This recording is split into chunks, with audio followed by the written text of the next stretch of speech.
नमस्कार। लॉकडाउन ने हमें जिन समस्याओं को सबसे अधिक प्रकट किया है, उनमें एक समस्या है प्रवासी मजदूरों की समस्या। जब से लॉकडाउन शुरू हुआ है, तब से कल तक 110 से अधिक मजदूर किसी न किसी कारण से अपनी जान गंवा चुके हैं। ये वो मजदूर हैं जिन्हें मीडिया पॉपुलरली रूप से इन्हें प्रवासी मजदूर कहते हैं, माइग्रेटेड लेबर। हालाँकि इलाहाबाद हाई कोर्ट ने इसके लिए इस सब पर आपत्ति किया है कि ये माइग्रेटेड नहीं है, क्योंकि ये भारत के ही नागरिक हैं। नॉर्मल है, हर जगह होता है, स्वाभाविक प्रक्रिया है, लेकिन हमारे देश में ये स्वाभाविक प्रक्रिया नहीं है। क्योंकि सबसे पहले ये समस्या हमें तब आया, जिसे पॉपुलरली कहते हैं भूमिपुत्र, जिसे कहा जाता है हिंदी में, इंग्लिश में जिसे सन ऑफ सॉइल मूवमेंट कहते हैं। जैसे गुजरात गुजरातियों के लिए, महाराष्ट्र मराठियों के लिए, असम असमियों के लिए, इस टाइप के बहुत सारे नारे लगे, और वहाँ से जो भगाए वो सारे थे बिहार, यूपी के आदिवासी या जो भी हमारे कम विकसित राज्य हैं, वहाँ के प्रवासी मजदूर। लेकिन हमने उस समय भी ध्यान नहीं दिया। ये वही मजदूर हैं जो आज बदहवास होकर रोड पे भागे जा रहे हैं, जो कभी गुजरात से भगाए जाते हैं, कभी असम से भगाए जाते हैं, कभी महाराष्ट्र से भगाए जाते हैं। लेकिन हम इसको कभी डिटेल में नहीं जाते हैं, इसके एक व्यापक परिप्रेक्ष्य में नहीं देखते। कुछ थोड़े बहुत पॉलिटिकल स्टेटमेंट आ जाते हैं। अगर वहाँ से हमें भगाया जा रहा है, तो वहाँ से आने वाले ट्रेन जला दिया जाता है, एक दो को पटरी उखाड़ दिया जाता है, बस यही हो रहा है अभी तक। आज भी मन की बात में प्रधानमंत्री जी ने इस मुद्दे को स्पेशली हाईलाइट किया है, और पता चला कि यूपी गवर्नमेंट ने कुछ इस पर एक कमीशन भी बनाया है, गुजरात गवर्नमेंट भी एक पैकेज ला रही है, कुछ काम हो रहा है। ये हम लोग आज, चूंकि ये बहुत ही व्यापक, बहुत ही वाइड सब्जेक्ट है, इसलिए आज जो हम इस टॉपिक पर हम कर रहे हैं, इसके दो टॉपिक हमने आज के डिस्कशन के लिए सेलेक्ट किया है। पहला कि ये अगर बड़ा प्रॉब्लम है, इसके सॉल्यूशन क्या हो, क्योंकि भारत में माइग्रेशन जो है वो एक अस्वाभाविक है, इसलिए है, दुनिया के अलग है, क्योंकि माइग्रेशन का मतलब है लोग अपने मूल स्थान से नए जगह पर केवल ये अच्छे जीवन के लिए जाते हैं। लेकिन हमारे यहाँ जो जा रहे हैं, वो मूल स्थान पर उन्हें बेसिक सुविधाएं भी नहीं मिलती, इसलिए वो अच्छे जीवन के लिए नहीं जा रहे हैं।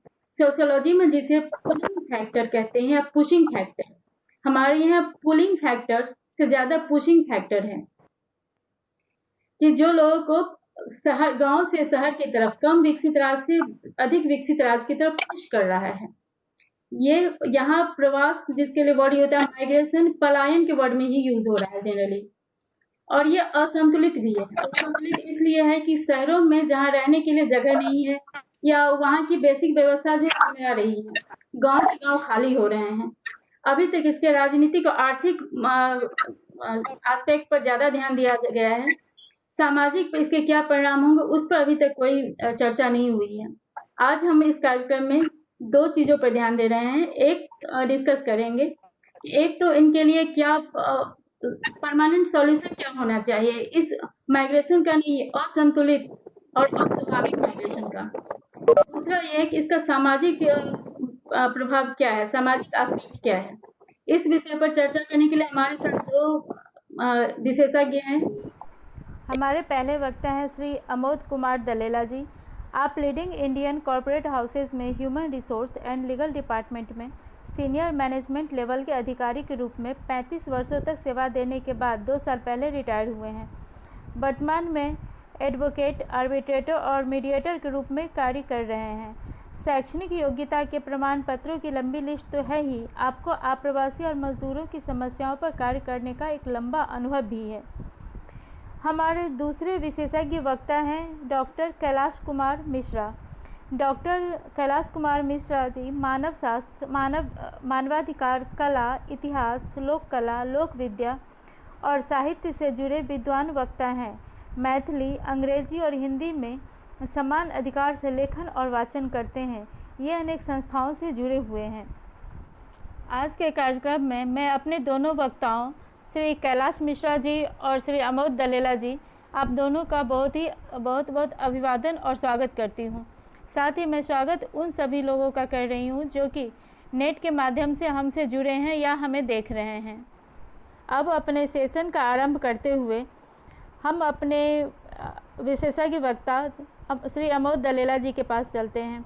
दलेला जी, मैं आपसे पहले हमारे आज का जो विषय है अप्रवासी समस्या, प्रवासी मजदूरों की समस्या, इस पर आपका आरंभिक टिप्पणी चाहूँगी। नमस्कार। नमस्कार। बबीता जी, आपने बहुत अच्छा ये सवाल उठाया कि प्रवासी को प्रवासी क्यों कहा जाता है, और जो दूसरा आपने एक प्रश्न उठाया वो बहुत ही प्रासंगिक है कि पुश फैक्टर और पुल फैक्टर। देखिए, गांव में सुविधाएं ना होना हिंदुस्तान में कोई नई बात नहीं है, और खाली हमारे देश में ही नहीं, हर जगह आप देखेंगे जहां भी गांव होते हैं, चाहे हिंदुस्तान में हो चाहे हिंदुस्तान के बाहर हो, वहां की सुविधाओं को शहर की सुविधाओं से कंपेयर करना बड़ा मुश्किल है और बड़ा अन्याय है।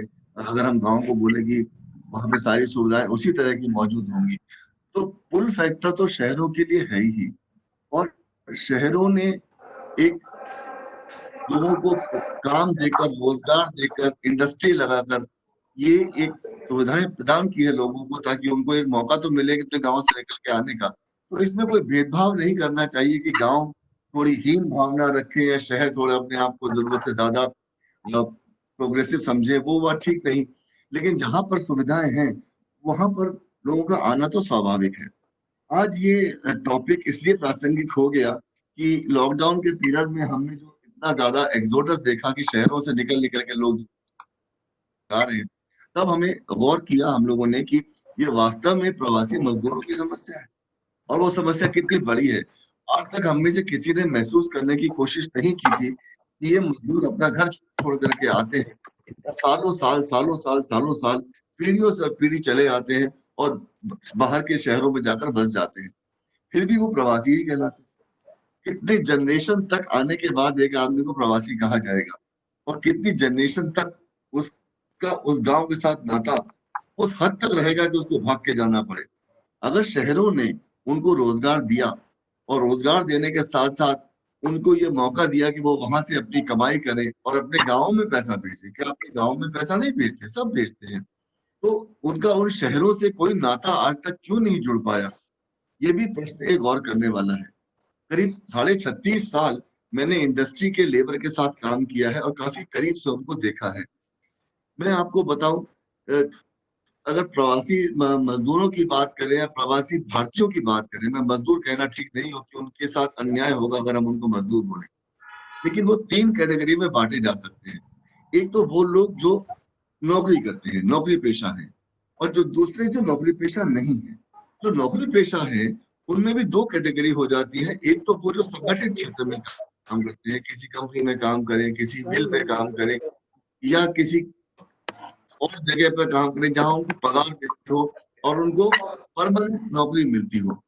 दूसरे दूसरे कहलाते हैं नौकरी करने वाले जो असंगठित क्षेत्र में काम करते हैं, जो बहुत बड़ा क्षेत्र है। अगर आप देखें तो कंस्ट्रक्शन इंडस्ट्री जो हिंदुस्तान के अंदर है, वो इतना बड़ा एम्प्लॉयर है कि उसके नंबर कितने उसके साथ जुड़े हैं उनकी कल्पना करना भी थोड़ा मुश्किल होता है। पर फिर भी आज ये थोड़ी सी विसंगति है कि उसको हम असंगठित क्षेत्र ही बोलते हैं। असंगठित इसलिए बोलते हैं कि कंस्ट्रक्शन इंडस्ट्री तो है, लेकिन वो छोटी है, और वहां पर मजदूरों को सुविधाएं इतनी नहीं मिलती जितनी की मिलनी चाहिए। दूसरा, उस इंडस्ट्री के साथ प्रॉब्लम क्या है कि वो आज एक जगह पर है, कल दूसरी जगह पर है। आज कंस्ट्रक्शन साइट एक जगह पर होगी, कल वो 10-20 किलोमीटर आगे जाकर होगी, तो एक जगह पर होती नहीं। ये अगर आप मिल से कंपेयर करें तो जहां मिल या फैक्ट्रीज होती हैं वो एक जगह पे सालों साल लोग नौकरियां करते हैं। ये तो हो गई एक कैटेगरी, जिनको मैं कहता हूँ कि नौकरी पेशा लोग हैं जो अपने गांव छोड़कर आते हैं। दूसरे वो लोग हैं जो नौकरी पेशा नहीं है फिर भी अपने गांव छोड़कर आते हैं।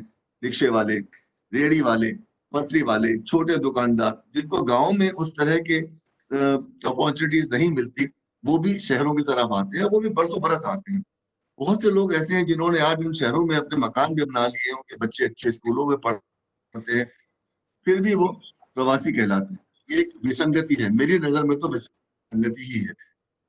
अगर हम वापस जाए उनके तरफ जिन लोगों ने संगठित क्षेत्र में काम करते हैं, तो सरकार ने बहुत सारे श्रम कानून ऐसे बनाए हुए हैं जो इन लोगों के लिए हर प्रकार की सुविधा को मुहैया कराते हैं।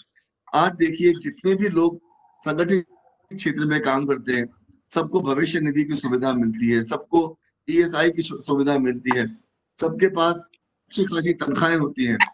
और फिर भी आज जब 2 महीने के लिए लॉकडाउन हुआ तो सारे के सारे भागकर गांव चले गए। उनको इतना विश्वास उन शहरों के ऊपर नहीं था जहां पर कि उनको नौकरी रोजगार मिलता है। क्यों नहीं था, उसके पीछे बहुत से कारण है, मैं धीरे से उसके ऊपर भी आऊंगा बाद में। कारण बहुत से पॉलिटिकल भी है, नॉन पॉलिटिकल भी है, लेकिन ये वो लोग हैं जिनको अच्छी खासी नौकरी मिलती है, जिनके परिवार पलते हैं, जिनके गांव में भी पैसा जाता है उनकी उसी नौकरी से, और आज तनख्वाहें देखें तो बहुत अच्छी हैं।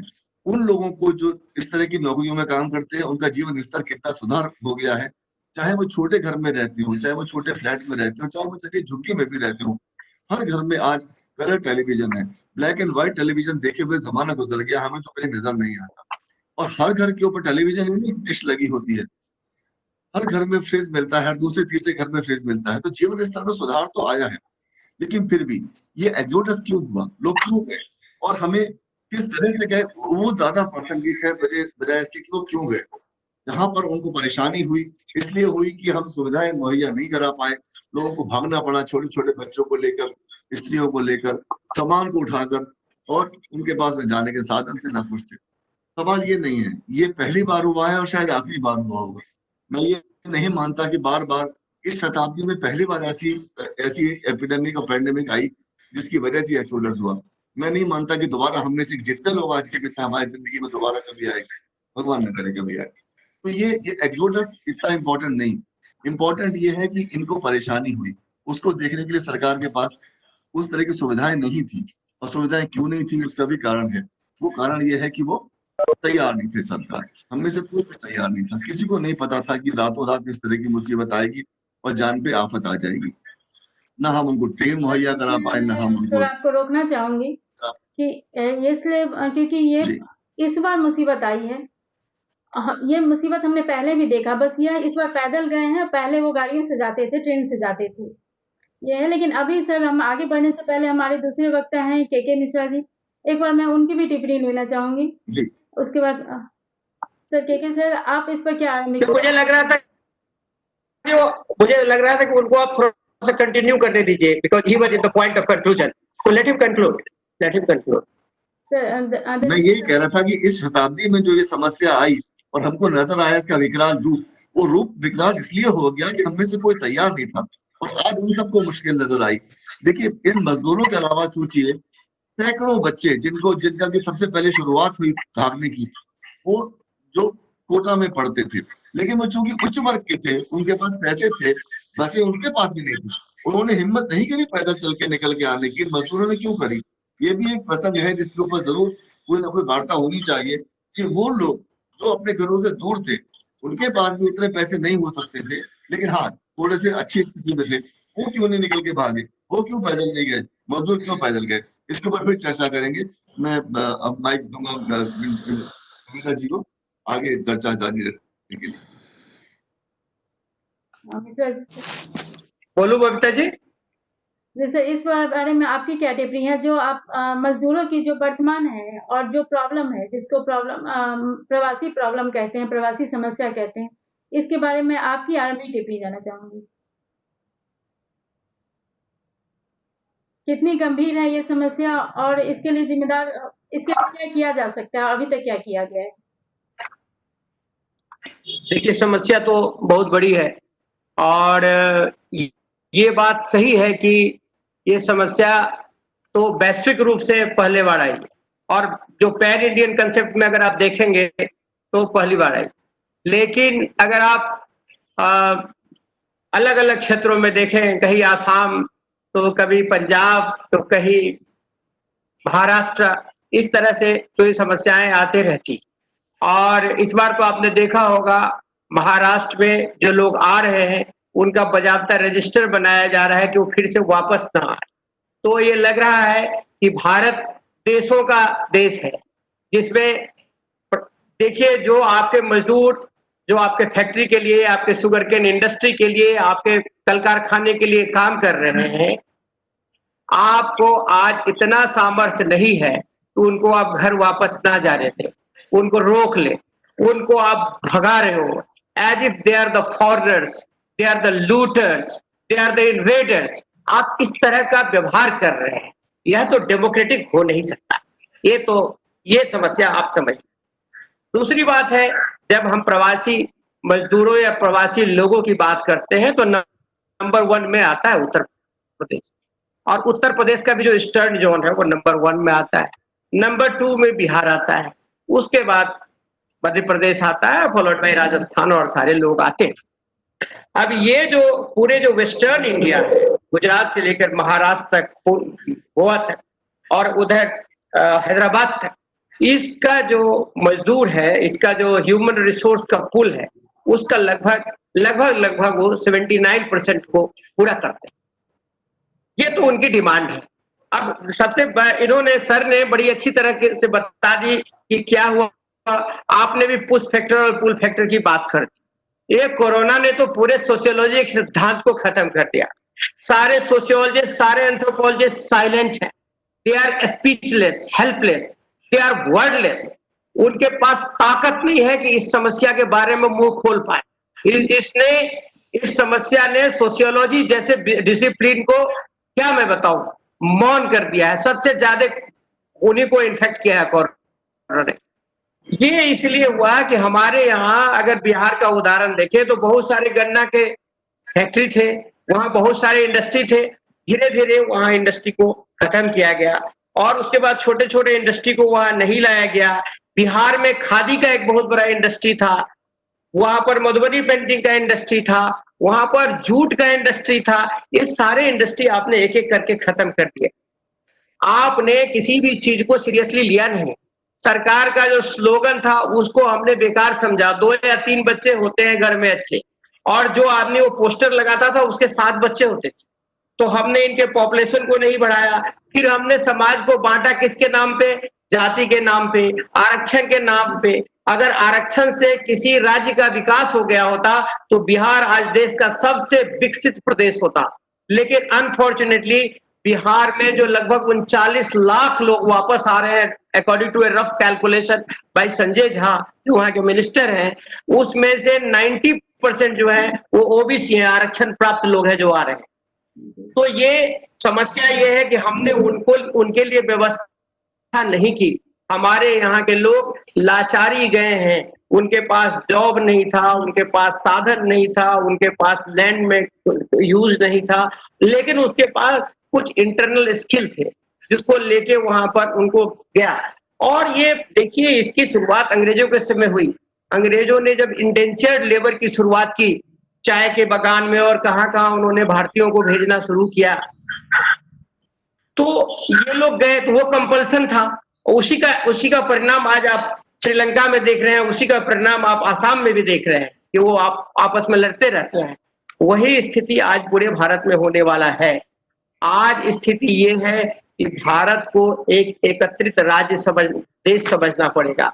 आज स्थिति ये है कि अभी जोगी जी ने कल एक निर्णय लिया जिसकी चर्चा आप लोग भी कर रहे थे कि 9.25 लाख लोगों को वो रोजगार देंगे। सीआईए वगैरह सभी आगे आए, उन्होंने रोजगार देने की बात कही है।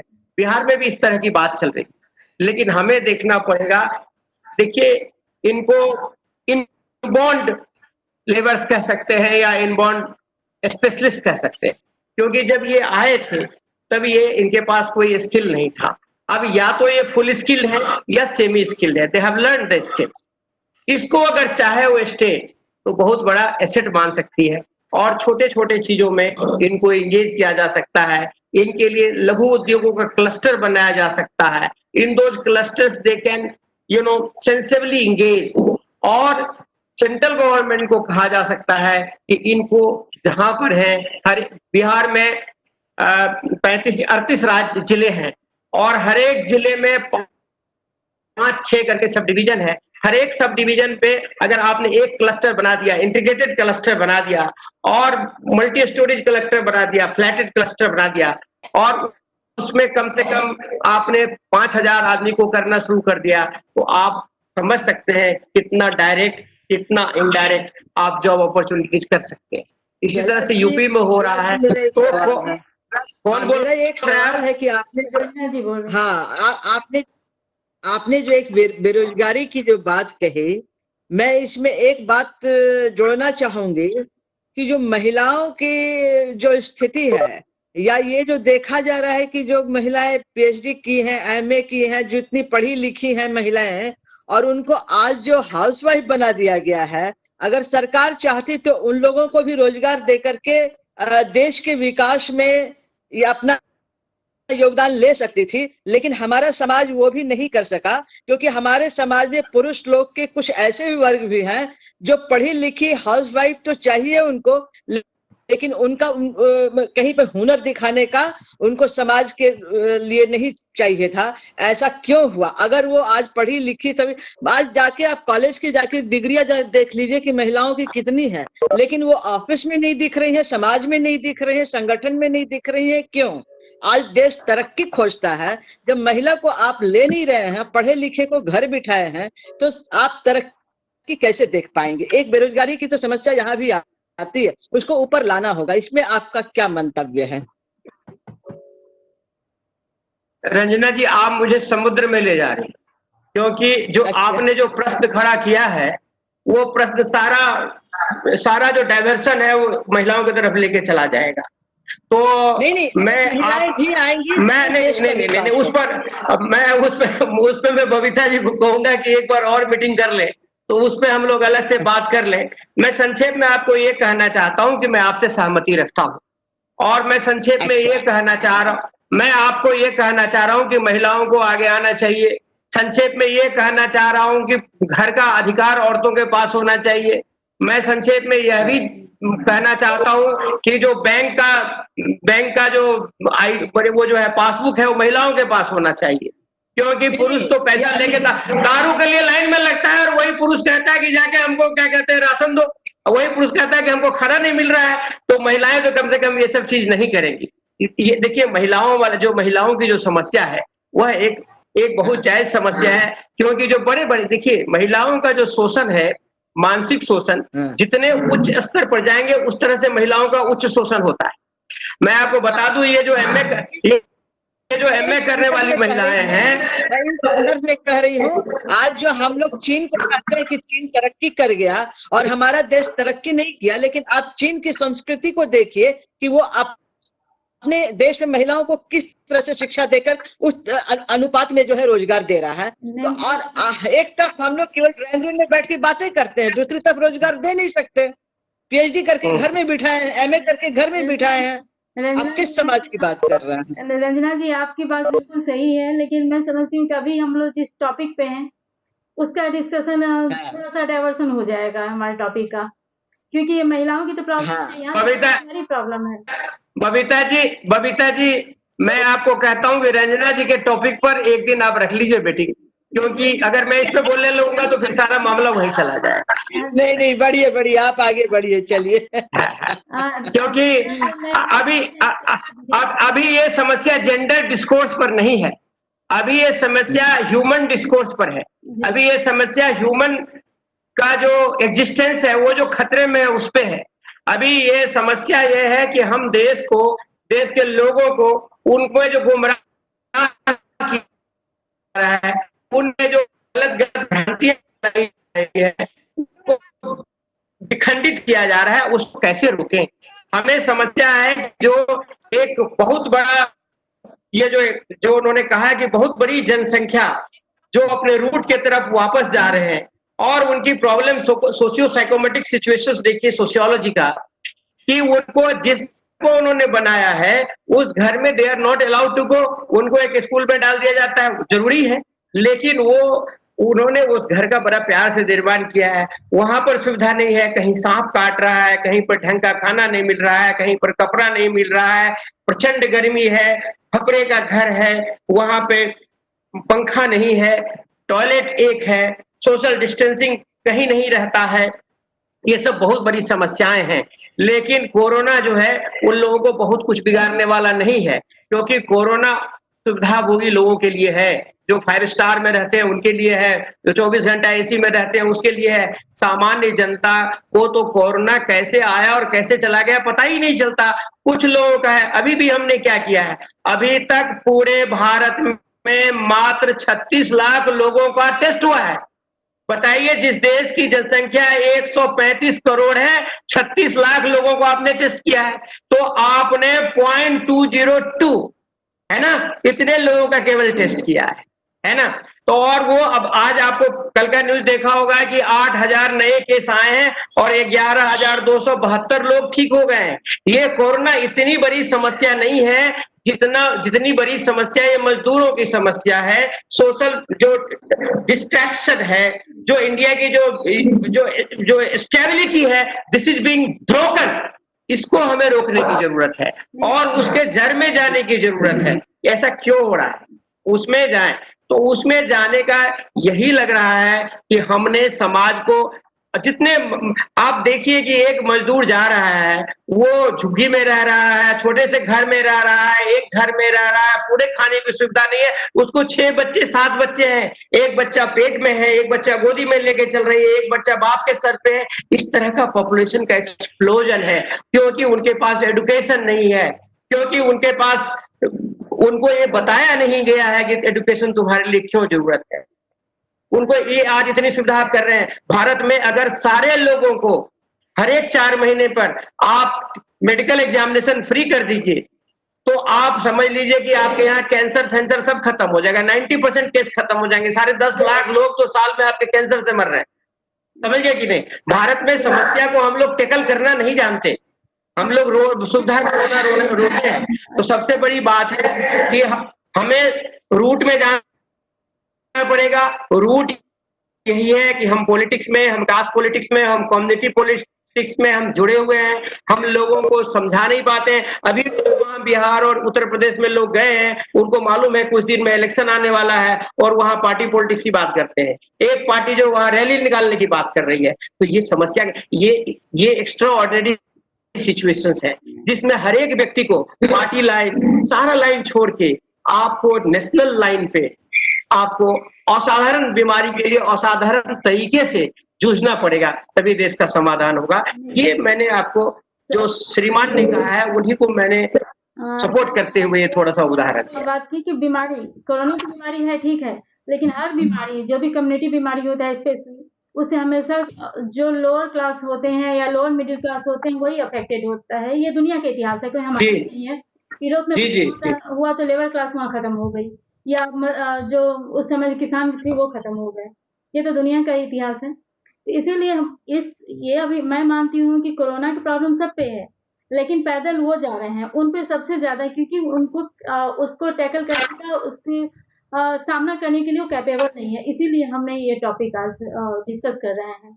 अदरवाइज बहुत अच्छा सबकी टॉपिक है सर। इसमें मैं दलेला सर एक पॉइंट कहना चाहूंगी कि अभी तक इसमें क्या कानूनी प्रतिरक्षा हुआ है, क्योंकि आप लॉ विशेषज्ञ हैं। कानूनी क्या इसके लिए कोई कानून बना है और क्या बनना चाहिए? अमिता जी, मैं आऊं बीच में बोलूं? जी जी अमिता जी, इससे पहले कि हम कानून पर जाएं, मैं 2 बातें कहना चाहूंगा जो भाई साहब ने बोली उसके ऊपर। एक तो ये कि हम लोगों ने ये तो देखा कि वो लोग 10-10 दिन 20-20 दिन पैदल चले, कैसे भी आए, रास्ते में आधे मर गए आधे पहुंचे। क्यों निकले? उसके पीछे एक इनविजिबल हैंड है, एक अदृश्य हाथ है, एक अदृश्य शक्ति है जिसको हमें देखना चाहिए। वो है हमारे देश की पॉलिटिकल पार्टीज। अभी सर ने बोला कि आप बिहार में जाएंगे, यूपी में जाएंगे, इलेक्शन होगा, बिल्कुल ठीक है, उनको वहां पे यूज किया जाएगा।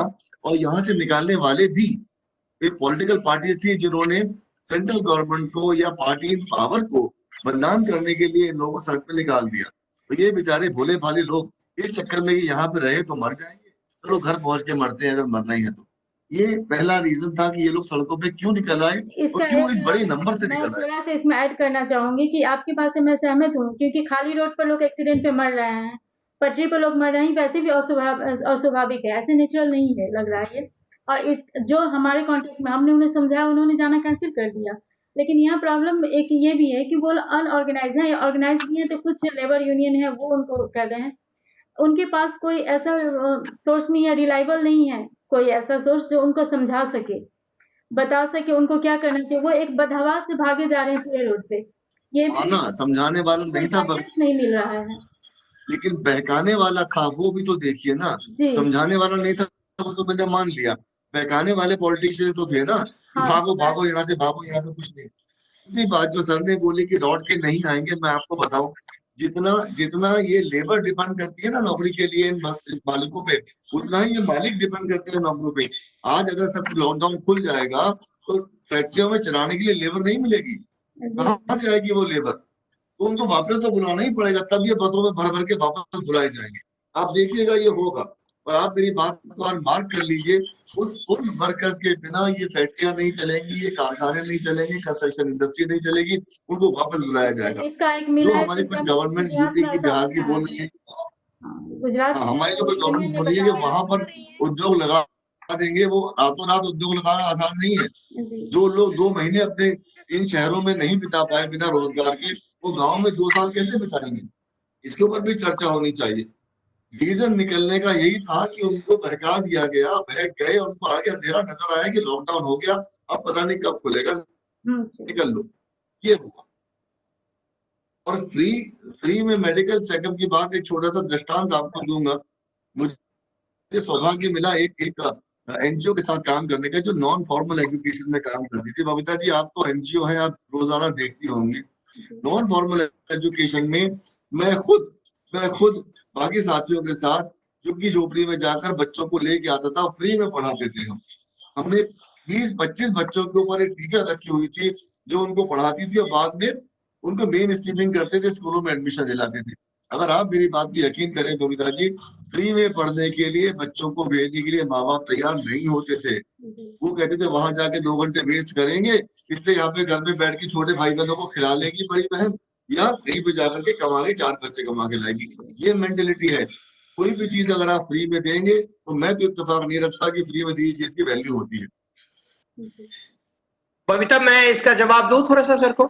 जी जी प्लीज दीजिए। मैं सर से पार्शियली एग्री हूं, पार्शियली डिसएग्री हूं। बताएं। डिसएग्री इसलिए हूं कि भारत ने रिकॉर्ड टाइम में पल्स पोलियो अभियान चला के पोलियो को अपरूट कर दिया, और ये we all agree to this situation. तो मेरा ये कहना था कि अगर हम ऑनेस्टली, ये एक एनजीओ की बात नहीं हो रही है, ये पूरे देश की बात हो रही है। पूरे देश में अगर हम केवल ये निर्णय लें कि जितने भी लोग हैं सभी लोगों का रूटीन चेकअप होगा in the government hospitals, government sector, by the government people, not by the private agency, और अगर ये हो जाए तो आप समझ लीजिए कि कैंसर, टीबी, ये हार्ट, ये सब बीमारी 10% नीचे आ, मतलब 10% रह जाएंगे, 90% खत्म हो जाएंगे। पहली बात तो ये। दूसरी बात कि ये बात सही है कि कुछ पॉलिटिकली मोटिवेटेड लोग, कुछ एंटी सोशल एलिमेंट ने उनको बहकाया, उनको डराया कि आप चले जाओ। यह भी सही है, उनके मालिकों ने, वहां के लोगों ने कहा कि there is no scope for you, अब तुम्हारे लिए हमारे दरवाजे बंद हैं। उनके जो फैक्ट्री के जो कैंपस थे उनको बंद कर दिए गए। तो बहुत सारे मजदूर इस अवस्था में भी आ गए कि हम कहाँ जाएंगे। वहां यह भी है वो क्रिएट कर दिया गया कि बड़े बड़े सेंटर में लोग ज्यादा मरेंगे। तो ये केवल हम लोग स्कॉलरशिप की बात करते हैं तो हम पॉलिटिकल आर्गुमेंटेशन को थोड़ा सा कम देखें। केवल पॉलिटिकल भी मोटिवेटेड जो एंटी सोशल एलिमेंट्स हैं वही उसमें एंगेज नहीं थे। उनकी मालिकों का जो बदमाशी था वह भी था, वहां के सरकार की उदासीनता वह भी थी। क्योंकि तेलंगाना में आपको मालूम होगा, जिन्होंने कहा कि रिवर्स माइग्रेशन फिर होगा, तेलंगाना में क्या हुआ कि वहां से लोग चले गए, स्पेशल ट्रेन तेलंगाना वालों ने भेजा और कहा कि वापस आ जाओ। खगड़िया से 334 मजदूर वापस गए, और अभी उत्तर प्रदेश से हरियाणा वाले स्पेशल गाड़ी भेज के उत्तर प्रदेश से मजदूर को वापस मंगवा रहे हैं। यह जरूरी है कि बिना उसके वो नहीं चलेंगे, दोनों एक दूसरे के रहेंगे। लेकिन मेरा कहना है कि अगर 39 करोड़ लाख मजदूर बिहार में जा रहे हैं और उसमें अगर 25% को भी वहां पर सेटलमेंट किया जाता है, जॉब अपॉर्चुनिटीज क्रिएट किया जाता है, तो ये प्रेशर भी खत्म होगा, वहां भी खुशहाली होगी। और जब अपने लैंड में होंगे उनको पॉपुलेशन, देखिए पॉपुलेशन डायनेमिक्स जो इंडिया का है वो सबसे बड़ी समस्या है, और हम लोग सारे लोग इससे बहुत बढ़िया से बच जाना चाहते हैं। It is the problem in India the problem, दोनों चीज small capital setup, big capital, capital italics में है, डबल स्ट्राइक में है। तो ये एक बहुत जरूरी चीज है कि सारी स्थिति को हम लोग समझें और सर से सर ये बस मैं सर को बाकी I am in agreement with what he said. एक बात और है सर, बहुत अच्छा कुछ सरकारों ने कहा कि वहाँ की सुविधा गांव में या उनके शहरों में ही मौजूद करा देंगे ताकि इनको दूर ना जाना पड़े। लेकिन सर सवाल ये पैदा होता है कि जहाँ 2 महीने तक ये मजदूर बेरोजगार नहीं रह सके, गांव चले गए, इंफ्रास्ट्रक्चर पैदा होने में तो समय लगेगा। आप मनरेगा की बात करें तो मनरेगा 200 दिन का काम देता है, क्या पैसे देता है क्या नहीं देता, उससे घर चल नहीं सकता, तो उसमें टाइम लगेगा। वो भी सोचना पड़ेगा कि कैसे वहां पे सुविधा मुहैया कराई जाएगी। हाँ, विचार बड़ा अच्छा है, हो जाए इससे ज्यादा स्वागत की बात नहीं है। मनरेगा पर आपने लोगों के, मैं दोनों से ही मेरा क्वेश्चन है, ये हमारा भी क्वेश्चन था कि मनरेगा जैसी योजना है, क्या इस प्रॉब्लम का मतलब अभी जो हम कहें पुशिंग फैक्टर वाली पर हम आ रहे हैं फिर कि चलिए पुलिंग फैक्टर है तो ठीक है, यहाँ मजदूर भी चाहिए, लेकिन जो मजबूरी में जिनको साथ घर छोड़ के आना पड़ रहा है क्योंकि उनके पास कोई ऑप्शन नहीं है, वहाँ रहेंगे तो भूखे मर जाएंगे, तो कम से कम मुश्किल से रह के कुछ कमा तो ले रहे हैं कि फैमिली चला सके। जो इस स्थिति में है कि मनरेगा जैसे सिचुएशन प्लान, क्या आपको लगता है कि इसके लिए कुछ उपाय कर सकता है, सॉल्यूशन हो सकता है, मतलब मास एक्सोडस जिसे कहते हैं उसको रोकने में सहायक हो सकता है? हुई आज दिस क्वेश्चन आप किससे पूछ रही है? हाँ, सर से? मैं दोनों से पूछ रही हूँ, पहले कैलाश सर आप बता दें। देखिए, मैंने क्या कहा कि आप फ्लैटेड सेटलमेंट बनाइए। फ्लैटेड सेटलमेंट बनाएंगे तो डे 1 से वहां पर लोग नौकरी करेंगे, वहां पर पेट्रोल पंप बना दीजिए, वहां पर फायर स्टेशन बना दीजिए, वहां पर व्यापार समिति बना दीजिए, सारा चीज आप बनाइए, डे 1 से उनको एंगेजमेंट हो गया। संजय झा का मेरे पास स्टेटमेंट है जिसमें वो कह रहे हैं कि बिहार में 3 करोड़ मानव दिवस का सृजन किया गया है केवल मनरेगा से, 3 करोड़। तो मैं उस डेटा पे नहीं जाता, लेकिन मेरा कहना है कि हर जगह आप अगर, क्योंकि वैसे भी आप मरने तो देंगे नहीं, आप अनाज उनको दे रहे हैं, आपको देने में प्रॉब्लम हो सकती है कि किसी को कम मिलता है ज्यादा मिलता है, ये सब आपको अभियोग लगते रहेंगे, but you are giving them. तो मेरा कहने का मतलब है कि अगर आप उसको डे 1 से इंगेज बने, उसको कंस्ट्रक्शन से लगा दें, उसके बाद फिर उनको जॉब में लगा दें और इस तरह से उनके मार्केट की नेटवर्किंग कर दें। जो बिहार के लोग हैं, व्यापारी हैं, उनको कहा जाए कि आप यहाँ आ जाएं, बिहार से व्यापार किया जाए। बाहर के व्यापारी हैं, उनको कहा जाए कि भाई आप बिहार में भी कुछ सेटअप लगा लो। मैं चूंकि बिहार का हूं तो बिहार का उदाहरण देना आसान है, झारखंड में पला पड़ा हूं, तो यूपी में भी इस तरह से कर लें। जैसे कि यूपी के सीएम ने एक बड़ा अच्छा स्टेटमेंट दिया है, उन्होंने कहा है कि हम अपने एक रजिस्ट्रेशन सिस्टम रखेंगे और अगर आप मजदूरों को ले जाना चाहते हैं तो आपको हमें, मतलब जो कंपनी वाले लेंगे उनको एक अंडरटेकिंग देना पड़ेगा कि हम जो मिनिमम स्टैंडर्ड ऑफ लाइफ है वो उनको देंगे, मिनिमम सैलरी देंगे, उनके हेल्थ का देखेंगे, वेलफेयर का देखेंगे, फैमिली सिस्टम का देखेंगे, ये सारा देखेंगे। तो इस तरह से कम आप एक इमोशनल बॉन्डिंग उन पर क्रिएट कर सकते हैं, एक प्रेशर क्रिएट कर सकते हैं। इस पर मनरेगा स्कीम बड़ी अच्छी है ममता जी, लेकिन उस स्कीम में रोजगार सृजन करने का स्कोप मेरे ख्याल से नहीं है कि इतनी बड़ी संख्या में लोगों को एब्जॉर्ब कर सके। इसलिए फिलहाल पे डिपेंड करना काफी नहीं है, नए रोजगार खोलने पड़ेंगे अगर इनको वही रखना है। लेकिन समस्या वही है, इनको वापस बुलाया जाएगा, फिर ये भोले भाले लोग वापस जाएंगे क्योंकि जरूरत है वहां पर। अब सवाल ये पैदा होता है कि लॉ, देखिए एक कानून है inter state migrant workman act, उस एक्ट के ऊपर 1979 में वो वर्क एक्ट बना था, आज तक उसके ऊपर कोई पालन नहीं हुआ।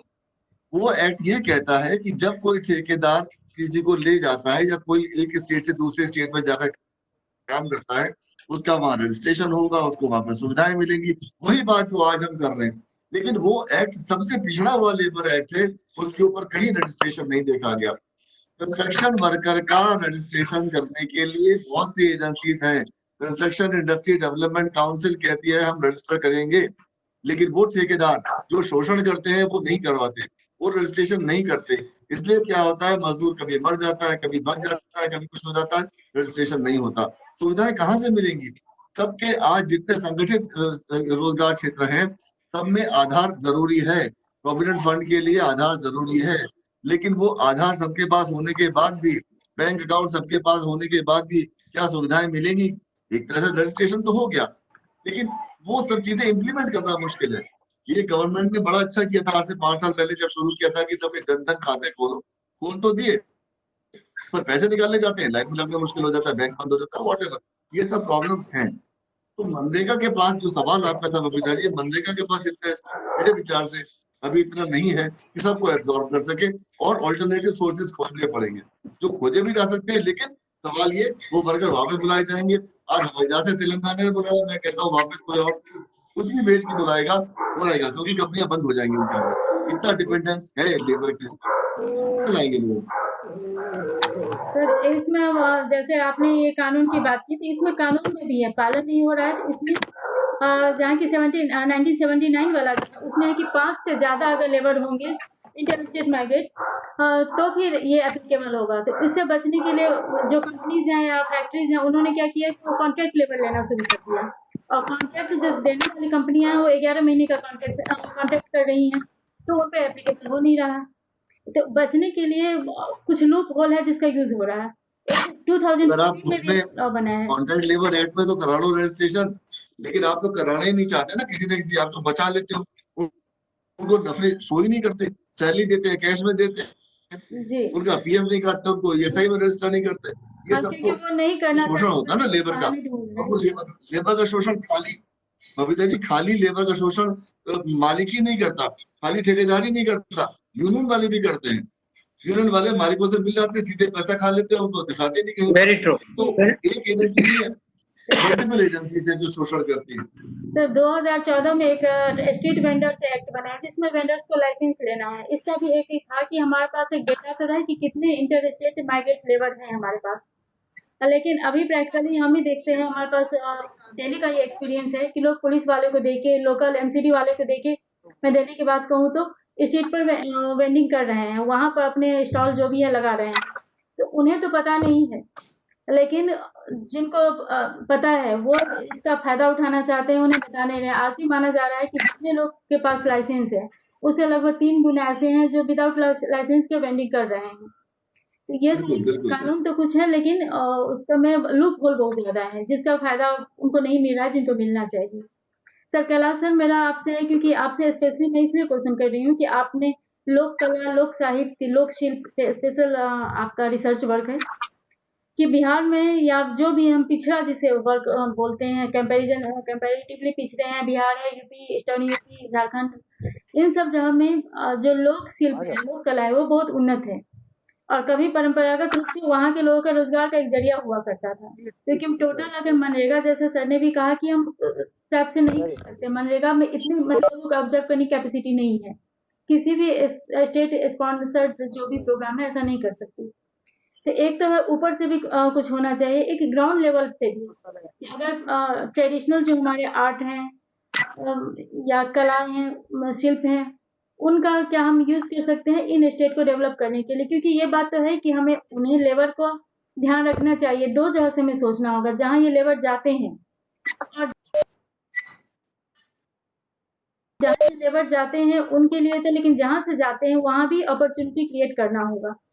तो कैलाश सर, मैं आपसे ये जानना चाहती हूँ कि आपको क्या लगता है कि इसमें जो हमारी लोक कलाएं हैं, लोक संस्कृति हैं, उनमें इतनी कैपेसिटी है कि स्टेट को मतलब डेवलप करने में हेल्प कर सके, और इसके लिए आपको क्या लगता है क्या स्ट्रेटजी होनी चाहिए? देखिए,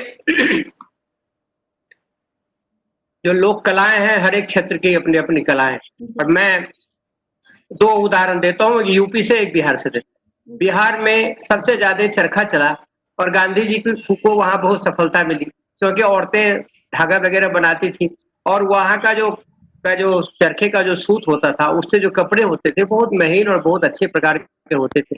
वह खादी भंडार गाँव में उसके जमीन है, सब चीज है, लेकिन सारे खादी गायब हो गए, लोगों ने करना बंद कर दिया। अब उसको रिवाइव किया जा सकता है, मधुबनी पेंटिंग को बहुत हद तक रिवाइव किया जा चुका है। वहां पे सुजनी का काम होता था जो बंगाल में कांथा के रूप में इतना डेवलप हो गया, लेकिन बिहार ने उसको खत्म कर दिया। यूपी में जो लखनऊ का चिकन वर्क है वो पूरा जोन है, उस पे काम हो रहा है। तो इनको अगर मार्केट लिंक से जोड़ा जाए, प्रधानमंत्री इस मामले में बहुत अच्छे हैं कि वो इस चीज का प्रचार करते हैं, और वहां के लोग अगर ये नियम कर लें कि हम हर एक मैथिल जो है, बिहारी है, अगर ये नियम कर ले कि अपने हर एक घर में एक एक मधुबनी पेंटिंग लगाएंगे, अपने ऑफिस में एक लगाएंगे, तो आप कितना व्यापार हो सकता है। हर एक आदमी अगर ये सोच ले कि हर एक बिहारी ही सोच ले, यूपी का ही बंदा सोच ले कि मैं एक खादी का, एक सुजनी और एक मधुबनी पेंटिंग और एक कांथा मतलब हमें यूज करना है, तो कितना बड़ा लोकल डोमेस्टिक व्यापार हो सकता है। गांधी जी कहते थे, जो काते वो बुने, जो बुने वो पहने, जो पहने वो काते। कि अगर आप सूट बनाते हो तो आप उसको बुनना सीखो, और अगर आप बुनते हो तो उसको पहनना सीखो, और पहनना जानते हो तैयार करना सीखो। तो आपको एक ऐसा फोर्स इस तरह की बात करें, लेकिन वो तब तक नहीं होगा जब तक एक कोहेसिव हार्मोनियस सोसाइटी की रचना न की जाए। लोग पार्टी देखिए, भारत में सबसे बड़ा जो पॉलिटिकल ग्रुप है वो स्कॉलरों का है। वो सारी चीज अपनी समस्या जो है ना वो राजनीतिज्ञों पे डाल देता है, समझ गए। बहुत बड़े स्कॉलर, ये स्कॉलर सबसे बड़े पॉलिटिशियंस होते हैं। इनको आगे आने की क्यों पूरा सोशियोलॉजी बंद है, क्यों हिस्ट्री बंद है, क्यों लॉ वाले चुप है। मैं बहुत अच्छा लग रहा है इनको सुन के कि इतने कंसर्न है, डेटा दे रहे हैं। तो मेरा कहने का मतलब है कि आज उनको जागृत होने की जरूरत है, और ये दिखाना है कि ये जो दिग्भ्रमित लोग हैं ये कुछ कर सकते हैं, ये कहीं पे क्रांति पैदा कर सकते हैं, जहां क्योंकि ये इनके पास ना अनाज है, न इनके पास खाना है, न इनके पास काम है। ये कहीं भी आप कल्पना कीजिए, उन ये 6 करोड़ लोग, ये 6 करोड़ लोग अगर कहीं एक जगह दौड़ गए तो क्या होगा, आप कल्पना कीजिए। ये मामूली चीज नहीं है। तो इस पे एक चीज को नहीं करना पड़ेगा, सारे चीजों को अवयव को लिस्टिंग करनी पड़ेगी, और लिस्टिंग के साथ साथ उनके रिसोर्स पर्सन्स का पूल बनाना पड़ेगा। उसके पास कौन उसमें इन्वेस्टमेंट कर सकता है उसको देखना पड़ेगा। जो आपको लोकल मार्केट से लेके नेशनल मार्केट और फिर उसको इंटरनेशनल मार्केट करना पड़ेगा, और उसको लेबर और जो मालिक है दोनों का कोहेसिव हार्मनी बनानी पड़ेगी, और तब आपको आगे बढ़ना पड़ेगा। ये बात सही है कि बहुत सारे लोग चले जाएंगे, लेकिन अगर 20% भी रह गए तो उनके लिए कुछ तो करना पड़ेगा। भागलपुर का शिल्प जी जी, लेकिन उसमें जो संख्या है बहुत कम लोगों की है, वो भी है निश्चित रूप से। सिल्क की संख्या तो है ही। भागलपुर की सिल्क की बात करते हैं, वहाँ का जो वो जो चूड़ा चावल है, क्या बोलते हैं, कौन सा चावल है जिसकी चूड़ा भी बनाते हो आप? कतरनी। वो तो अभी तो लोगों ने कहा है कि वो कतरनी चूड़ा जो है, कतरनी चावल, जो धान, जो पेडी है, इंडिजिनस पेडी, वो पेडी बासमती से बहुत ज्यादा अच्छा है और हेल्थ के लिए बहुत अच्छा है। तो क्या कीजिए, ये एक एक चीज को टैप करना पड़ेगा। पूरे भारत में सबसे अच्छा मिठाई जो है वो गया में मिलता है। आपको सुन के बड़ा आश्चर्य लगेगा, तो हम लोग कलकत्ता और कहाँ की बात करते हैं, लेकिन the best quality of sweets item जो है वो गया का है। समझे कि नहीं? हम इसको मार्केट नहीं कर पाते। जी कैलाश सर, आपकी दो बातें जो हमें समझ में आई, एक तो है कि आपने एक क्लस्टर सिस्टम के लिए बताया, जो हम अभी सॉल्यूशन पर फोकस कर रहे हैं कि ये सुन के मुझे एक बार अपने पूर्व राष्ट्रपति जी कलाम साहब ने एक पूरा का कॉन्सेप्ट दिया था कि एक बीच में एक शहर बसाओ, उसके साइड जो भी हैं छोटे गाँव उनसे उसको कनेक्ट करो और मार्केटिंग करो। शायद उस पर गवर्नमेंट ने ज़्यादा नहीं किया, सरकारें बदल गई, ज़्यादा कुछ हो नहीं पाया, लेकिन कॉन्सेप्ट काफ़ी अच्छा था। ये आपका क्लस्टर जो उससे मिलता जुलता है कि जिस स्किल जो है हम अलग तरीके से स्किल डेवलपमेंट की बात कर रहे हैं, लेकिन हमें लगता है स्किल को डेवलप अगर कर दिया जाए तो स्किल हमें डेवलप कर सकता है। जैसे में अमोद सर ने भी स्किल और थोड़ी स्किल आपने भी बात की, तो इससे लगता है कि हम कुछ चीज़ हमारे पास जो पॉजिटिव है, लाइक हमारे पास सोर्सेज हैं और मेन पावर है हमारे, जो ट्रेडिशनल आर्ट है या जो भी स्पेशल चीज़ें हैं हम उसको मार्केट नहीं कर पाए। ये बिल्कुल सही बात आपने कही, और इसको अगर किया जाए तो शायद वो पुशिंग फैक्टर कम हो जाए, तो लोग जाएं तो ज़रूर, लेकिन वो जो इम्बैलेंस है वो कहीं कम हो जाए। हाँ सर, हम इसके बाद मैं इस टॉपिक पे सर अमोद सर आपका एक अंतिम टिप्पणी, उसके बाद हम अपने प्रोग्राम के नेक्स्ट सेक्शन में चलेंगे, जहाँ की हमारा टॉपिक है कि सोशल एस्पेक्ट क्या है इस प्रॉब्लम की। सर अमोद सर आपकी एक कंक्लूसिव टिप्पणी। जी सर। बबीता जी, अभी जो बात चल रही थी अपनी लोकल कलाओं को बढ़ाने की, वो बात बहुत ही सही है। और कुछ लोग बाद में जाएंगे तो जैसा सर ने बोला, कुछ तो जरूर रह जाएंगे गाँव में। लेकिन ये देखिए, जो कोविड हुआ है, ये एक थ्रेट तो है, लेकिन हर थ्रेट एक अपॉर्चुनिटी भी होती है। मेरे ख्याल से इसने हम सबको झकझोर दिया है, हमारे विचारों को झकझोर दिया है, हमारे रहने सहने के तरीके को झकझोर दिया है। तो जैसे कहते हैं ना, पुरानी कहावत है, necessity is the mother of invention. तो कुछ ना कुछ नया होगा, और आप देखिएगा सोशल सिस्टम में बदलाव आएगा, हमारे रहने सहने के तरीके में बदलाव आएगा, हमारे रोजगार के तरीके में बदलाव आएगा। तो ये बात बिल्कुल ठीक है, गाँव में दोबारा से गाँव पनपने शुरू हो जाएंगे, और शायद वो गाँव के लिए अच्छा हो। प्रकृति ने करवट ली है, तो देखिए कुछ अच्छा जरूर होगा। मैं तो आशान्वित हूँ। ओके सर, आपके इसी बात से मुझे एक हमारी हिस्ट्री में हालांकि पहली बार हुआ जो कोविड का है, लेकिन एक एग्जांपल और है, जैसे जो कि यूरोप का प्लेग इस 16th सेंचुरी में हुआ था। लगभग आधी यूरोप का पॉपुलेशन खत्म हो गया था, लेकिन उसी प्लेग को ओरिजिन माना जाता है कि जहाँ से रेनेशा शुरू हुआ यूरोप का। होपफुली कि ये भी हमारे लिए एक रेनेशा हो। सर अभी आपने जरूर हमें आशा रखनी चाहिए कि जरूर होगा, कुछ ना कुछ अच्छा जरूर निकलेगा। समुद्र मंथन होगा तो कुछ ना कुछ अमृत तो आएगा। होपफुली। सर अभी हम लोग, जैसे आपने भी कहा कि हमें रहन सहन के स्टाइल बदलने होंगे। प्रवास में जो प्रवासी हमारी संस्कृति को भी काफी हद तक इसने चेंज किया है। प्रवास का एक पॉजिटिव पॉइंट ये होता है, या कहीं भी कोई माइग्रेट करते हैं, कि दो कल्चर आपस में मिलती है। अगर कोई किसी गांव से शहर आते हैं, अलग अलग जगह पर लोग मिलते हैं, तो कुछ नया तो एक दूसरे से सीखते हैं, ये उसका पॉजिटिव पॉइंट मिलता है। लेकिन यहाँ पर कुछ फ्रिक्शंस भी स्टार्ट हो जाते हैं कि ऐसे शहर किसी का अपना नहीं होता है। अगर मैं शहर चूँकि प्रवास का केंद्र होता है, माइग्रेशन का केंद्र होता है, उससे बात कर रही हूँ, लेकिन जो पहले आते हैं वो अपना मूल मानने लगते हैं, अपने को वहाँ का ओरिजिनल वासी मानने लगते हैं। जो बाद में आते हैं उसका अपोज करने लगते हैं। तो ये मुझे लगता है पॉइंट ऑफ टाइम की बात होती है।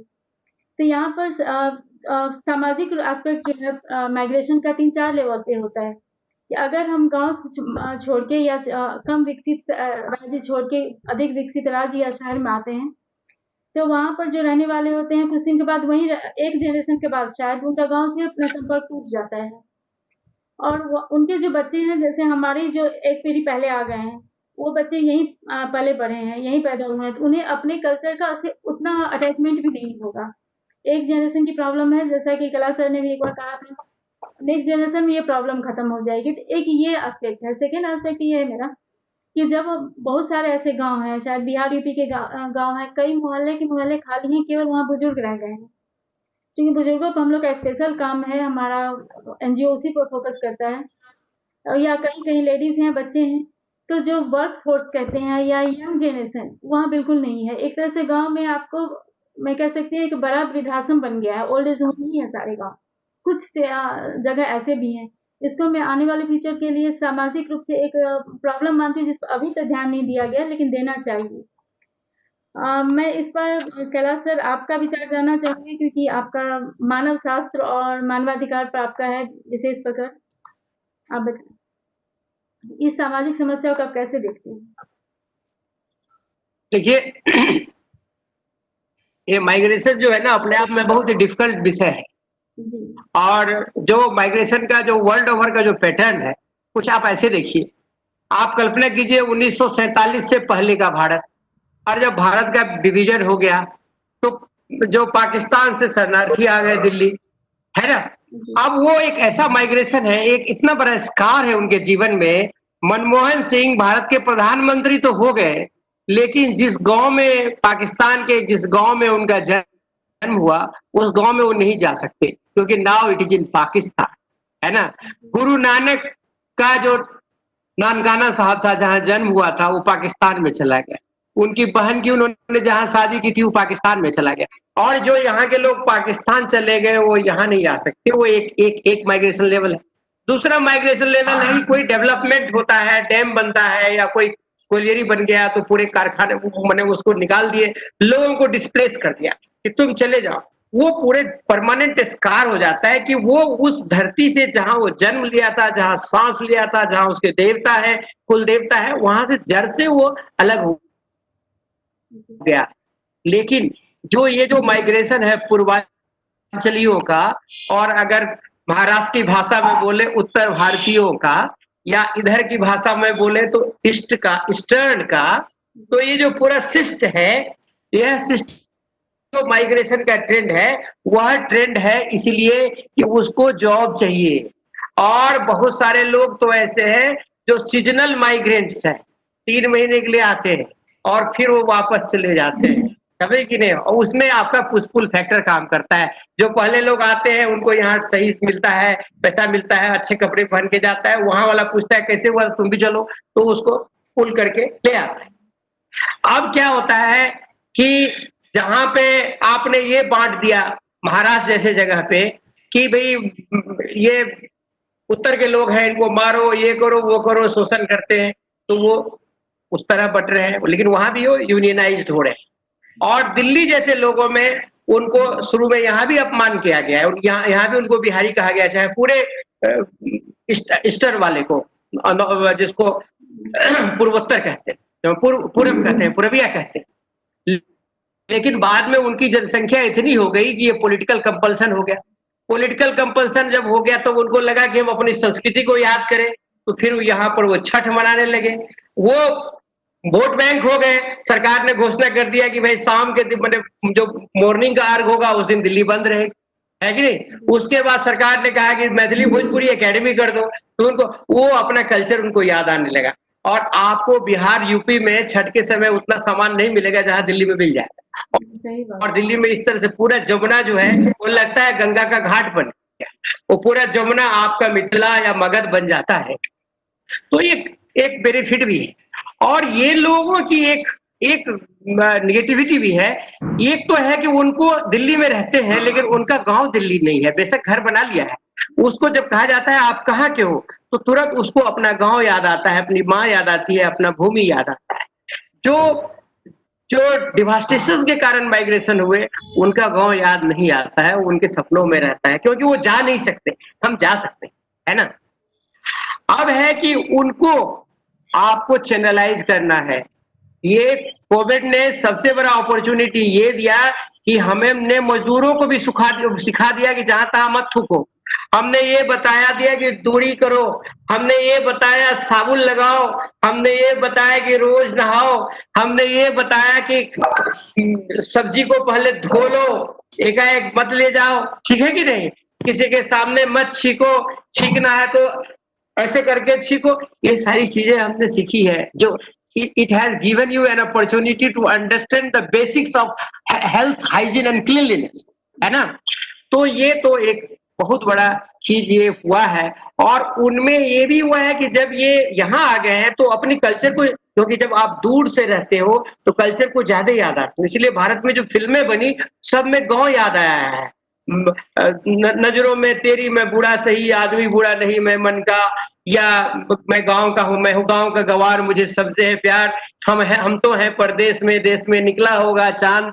आप समझ रहे ना। तो वो एक गांव को याद करता है, हमारा ओरिजिन जो है याद करता है, और उसकी एक हम एस्टेब्लिशमेंट करते हैं। आज भोजपुरी अष्टम अनुसूची की भाषा नहीं है, लेकिन भोजपुरी एक बहुत बड़ी इंडस्ट्री है फिल्मों, आर्टिस्टों की। They have created the market also. तो इसके पॉजिटिव साइड भी। अमोद से मैं आपसे कहना चाहूंगी, इसको आप सामाजिक परिप्रेक्ष्य में किस टाइप से देखते हैं, इस जो पूरे माइग्रेशन देखिए प्रॉब्लम है। दोनों सवालों का जवाब मिल चुका है और बहुत सही मिला। हम जो पहले चर्चा कर रहे थे कि ये जो लोग अब वापस गए हैं गांव में, कुछ तो वहीं रह जाएंगे। जब वो कुछ वहीं रह जाएंगे तो जो गांव को आप कहते हैं वृद्धाश्रम बन गया है वो नहीं रहेगा। कुछ जवान भी वापस पहुंच गए हैं, उनके लिए कुछ ना कुछ वहां पे इंतजाम होगा, वो कुछ कमाएंगे, खेती करेंगे, कुछ नहीं करेंगे, वहां रह जाएंगे, तो गाँव में फिर से जवानी लौट आएगी। ये एक आस्पेक्ट है। तो दूसरा आपने कहा कि संस्कृति शहरों की जाने के बाद भूल जाते हैं। सर ने जवाब दे दिया, बिल्कुल नहीं भूलते। दिल्ली में छठ मनाया जाता है उतने अच्छे से मनाया जाता है। आई थिंक संख्या के ऊपर डिपेंड करता है, जितनी संख्या ज्यादा होगी अपना कल्चर उतना ही स्ट्रांग होता जाएगा। हम लोग जहाँ से आते हैं बिहार यूपी से, तो हम लोग अपना कल्चर को खुद जिम्मेदार है जिंदा रखने के लिए। अरे घर में तो मनाते ही है, सामाजिक रूप से कब मनाएंगे ना, समाज में 4 लोग और जुड़ जाएंगे। तो है कल्चर धीरे धीरे चेंज होता भी है। आज पूछिए तो दिल्ली में दिल्ली का कल्चर कोई है? दिल्ली का कोई कल्चर नहीं है, क्योंकि दिल्ली में सब लोग बाहर से आकर के बसे, यहाँ के ओरिजिनल रहने वाले तो बहुत कम है। ज्यादातर पंजाबी आ गए हैं, तो पंजाब का कल्चर थोड़ा सा प्रीडोमिनेंट है, लेकिन फिर भी दिल्ली का अपना कोई कल्चर नहीं, हर त्योहार मनाया जाता है। तो उस हिसाब से कल्चर जिंदा रखने के लिए हम सबकी जिम्मेदारी है। अगर हमारी संख्या सफिशिएंट नंबर्स में होगी तो कल्चर भी जिंदा रहेगा। आई थिंक दोनों सवालों के जवाब सर ने पहले ही दे दिए, कहने के लिए बचा ही नहीं। संख्या की बात आती है तो यहाँ पर फिर वही प्रॉब्लम, हम घूम फिर के वही आ जाते हैं। जैसे हर जगह हमें महाराष्ट्र में, गुजरात में, असम में जैसा देखने को मिलता है कि जब ज्यादा संख्या में आ जाते हैं तो लोकल लोगों को ये हो जाता है। हालांकि ये बात जैसा आपने कहा मैं बिल्कुल एग्री करती हूँ कि शहर किसी का भी नहीं है। और जैसे कि जो जैसे पाकिस्तान से आ गए या कहीं से कोई ऐसी प्रॉब्लम होगी उनको परमानेंट रिप्लेस होना पड़ा, शायद वो उतनी बुरी बात नहीं, चुभने वाली बात नहीं होगी जितना जिनका सब कुछ होते हुए जो अभी टेम्परेरी आ रहे हैं, अपने रोजगार के लिए आ रहे हैं और रोज रोज अपमानित हो रहे हैं।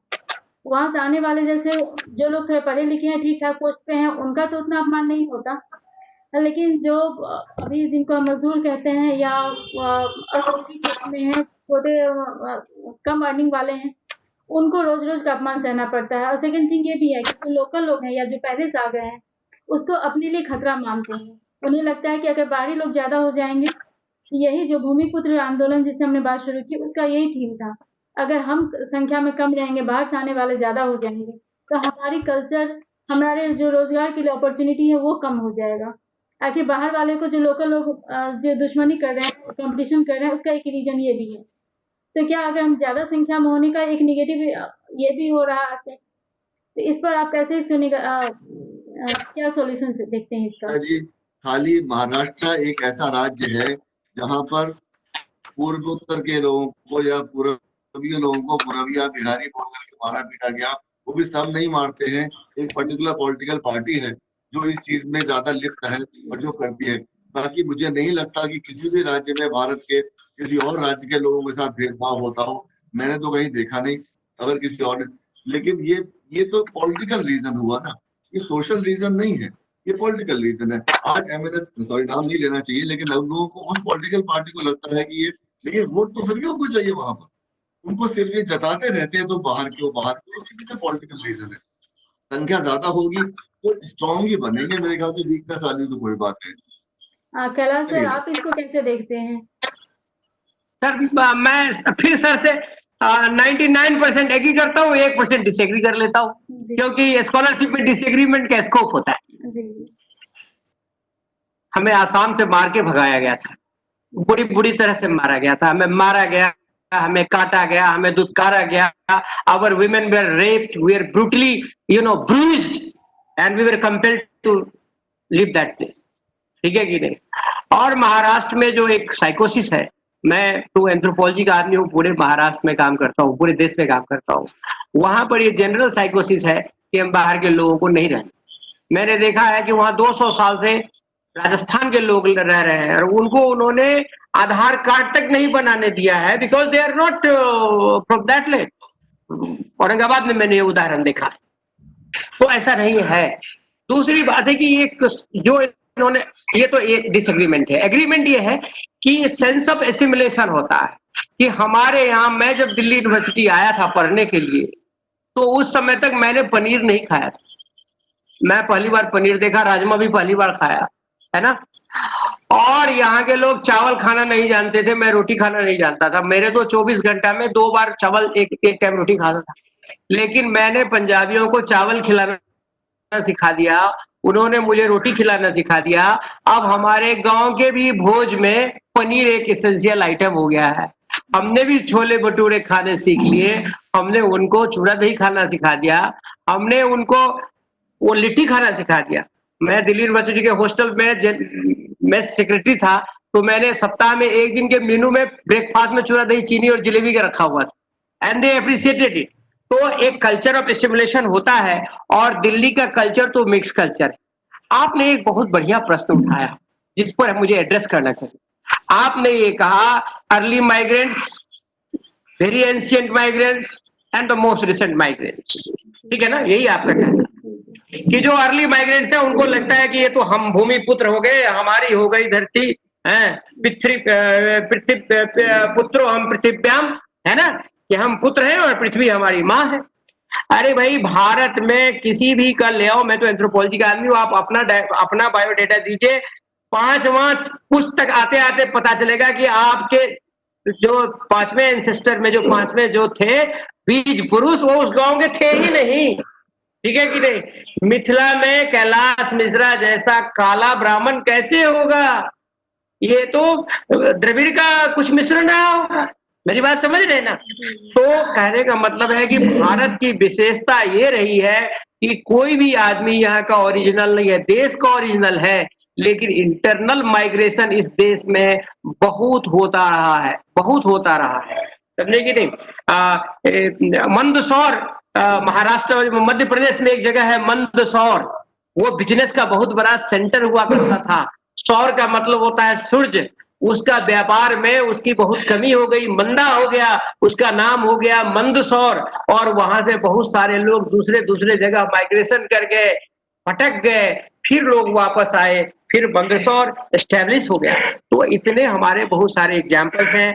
अब बिहार के लोग और पूरब के लोग, ये कहना अनुचित है, लेकिन मैं विज्ञान का आदमी हूँ, कहने का अधिकार है कि अब ये दिल्ली में डिसाइड कर सकते हैं कि कौन मुख्यमंत्री बनेगा, क्योंकि उनको अपने वोटर्स अधिकार का पता चल चुका, और इसीलिए जो झुग्गी वाले हैं वो सबसे ज्यादा डिसाइड करते हैं, क्योंकि हमारे यहाँ तो वोटर्स इलिटरेसी, जो पढ़े लिखे लोग में उसमें बहुत भयंकर है, बातें हम बड़ी बड़ी करते हैं, वोट देने नहीं जाते, और ये जो लोग होते हैं बड़े यूनाइटेड है, तो उनमें वोटर्स लिटरेसी बहुत, अवेयरनेस बहुत है, हम में अनअवेयरनेस बहुत है।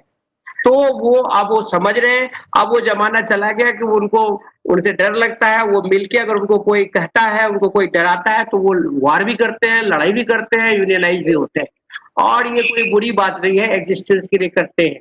खासकर जो कल्चर के क्षेत्र में आप देखिए, यहाँ पर मेलोरंग है, यहाँ पर बहुत बड़ी बड़ी कल्चर संस्थाएं हैं, मैथिली संस्कृति से जुड़ी हुई दिल्ली में 500 संस्थाएं हैं, 172 दिल्ली और एनसीआर की बात कर रहा हूं मैं, 171 संस्थाओं का नाम तो मेरे पास है। जिस संस्था से प्रतिनिधित्व तो आप कर रही है, आप भी मिथिला की है।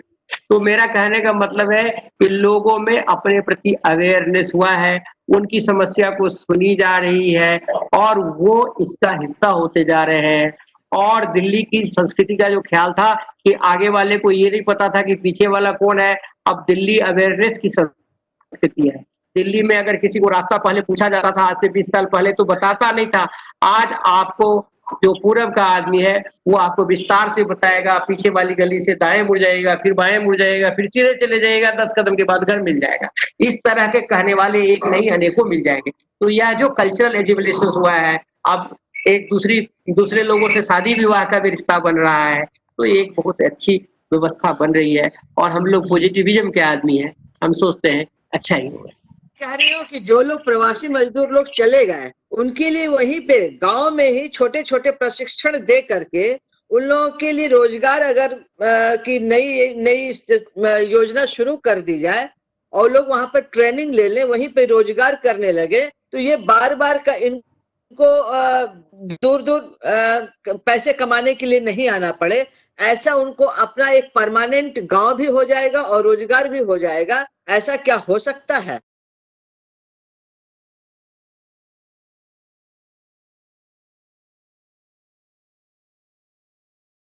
हमको डिस्टर्ब कर रहा है। हाँ बबीता, आप बोलिए, शायद थोड़ा ठीक हुआ। हाँ, थोड़ा बेटर है सर। हम लोग अब सेशन के लास्ट में हैं। मैं एक कंक्लूसिव कमेंट चाहूंगी आपका कि हमारा जो आज का टॉपिक था कि इनके लिए माइग्रेट लेबर जो है, इनके लिए क्या सॉल्यूशन होना चाहिए, और प्लस सोशल आप क्या किस टाइप से देखते हैं? बबीता जी, मैं फिर उन्हीं बातों को कहूंगा कि ये जो इस समय समस्या इतनी विकराल नजर आ रही है, वो एक हार्डशिप तो थी लोगों के लिए, इन्होंने सहा तो बहुत ज्यादा है, लेकिन ये समस्या जिंदगी में दोबारा नहीं आएगी। मेरे ख्याल से हमें आश्वस्त रहना चाहिए, क्योंकि ये एक ऐसी विषम परिस्थिति थी जिसके बारे में कोई पूर्व कल्पना नहीं की जा सकती थी, दोबारा नहीं होगी। लेकिन जहां तक इनके रोजगार का सवाल है, गांव में पैदा होने का, उसके ऊपर भी चर्चा की जा चुकी है। जो लोग वापस आना चाहेंगे, और आना पड़ेगा क्योंकि रोजगार शहरों में रहेंगे और उनके लिए उन मजदूरों की जरूरत भी रहेगी, तो वो वापस आएंगे। जो कुछ लोग नहीं आना चाहेंगे, उनसे गांव में जवानी बरकरार रहेगी, लोग वहां काम उनको मिल जाएगा। हाँ, मनरेगा सफिशिएंट नहीं है जैसा डिस्कस किया गया, तो और रोजगार के साधन ढूंढने पड़ेंगे। यही पूरा व्यू है। ये समस्या फिलहाल है, लेकिन ये एक अपॉर्चुनिटी है। थ्रेट ना देखा जाए, एज अपॉर्चुनिटी देखा जाए, तो बहुत सी चीजें सोशल सेक्टर में चेंजेस आएंगे। हम सभी देखेंगे, अगर हम लोग कोविड से बच गए तो शायद हम लोग देख पाएंगे इन सब चीजों को। कैलाश सर? मैं भी एग्री करता हूँ। मैं ये मानता हूँ कि अगर 10% भी लोग रह जाए, जिसकी मुझे पूरी संभावना है, तो उनके लिए भी अगर हम जॉब अपॉर्चुनिटीज क्रिएट कर दें, हम उनको क्लस्टर्स में बांट के सिस्टमेटिक ढंग से रोड बना। देखिए, व्यापार करना उतना आसान काम नहीं है, लेकिन अब हमारे पास जो कहते हैं ना, बेगर्स कांट बी चूजर्स, तो हमारे पास तो हमारे सरकारों के पास ये समस्या आ गई है कि अपने मजदूरों के लिए, अपने लोगों के लिए उनको व्यापार करना पड़ेगा, तो उसको करना ही पड़ेगा। और जब वो कर लेंगे तो कुछ ना कुछ, मैंने you can see it as an opportunity, उसमें मैं एग्री करता हूँ। हमें यही लगता है कि ये कोविड का प्रॉब्लम जो है, सब प्रॉब्लम को हम अपॉर्चुनिटी बना सकते हैं। ये बहुत कुछ करने के लिए एक अपॉर्चुनिटी भी है।